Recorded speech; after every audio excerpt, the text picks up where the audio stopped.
Selamünaleyküm Alecan. 58 yaşa göre şükürane gününüz bilen tebriklime. 100 yaşlara girgende müşünüz gelip tebrikler oturuşunu nasip etsin.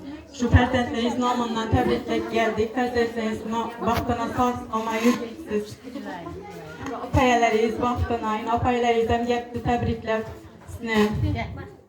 Mehri deryodik akkan, baxtım çırağın yokken, min meşakkatla bozkan, anemge tezimde men, nur yağlar yüzüden, hikmet akar sözüden, den yürer yüzüden, anemge tezimde men.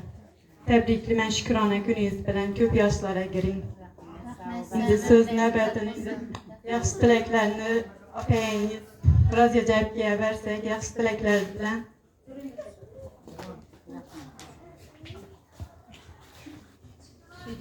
Atayana doğulan güzellikten Kudayın hemen 100 yaşlara girebilirsin. Vakti çocuklarının toylarında baş bolu bilmekle Allah nasip etsin. Onların rahatını görsün. İnken güne şu gün gidin kuvançlara dolu versin. Kudayın 100 yaşlara girebilirsin. Aklıma sağlık dinleyin. Allah rahatını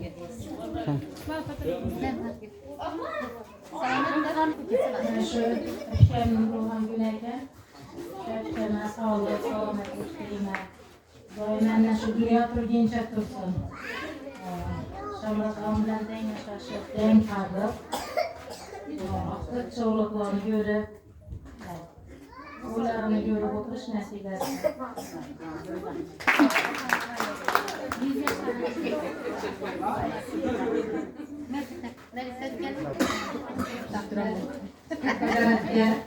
Bir yaşlara gireyim. Navaran sürmüşteyiz olsa Roya paçıksa şu balanı baktığına taktıran sağ olmayın.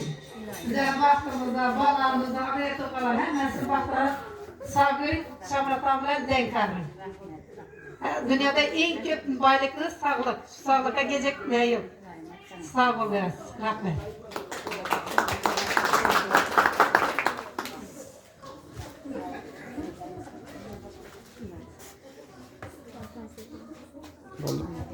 Köllenler gülüp geçsem, yaxşı dileklerinizin aytın.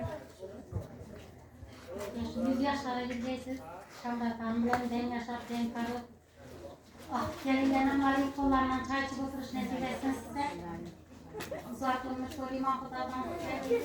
Rahatını görmeysin yenetlerini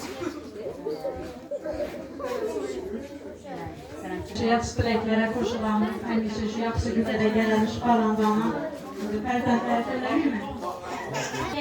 Hangisine tebrikine 100 yaşlara gideceksiniz. Şamratan bilen den karıp. Den yaşarsınız.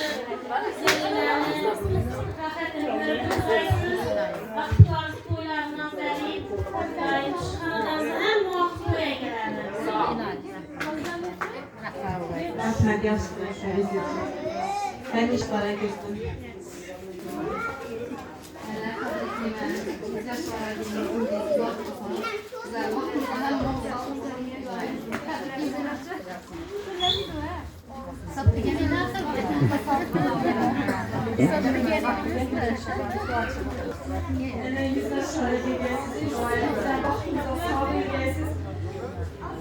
İndiki doğulan günlerinizde Xudayım həcə barış nəsib etsin.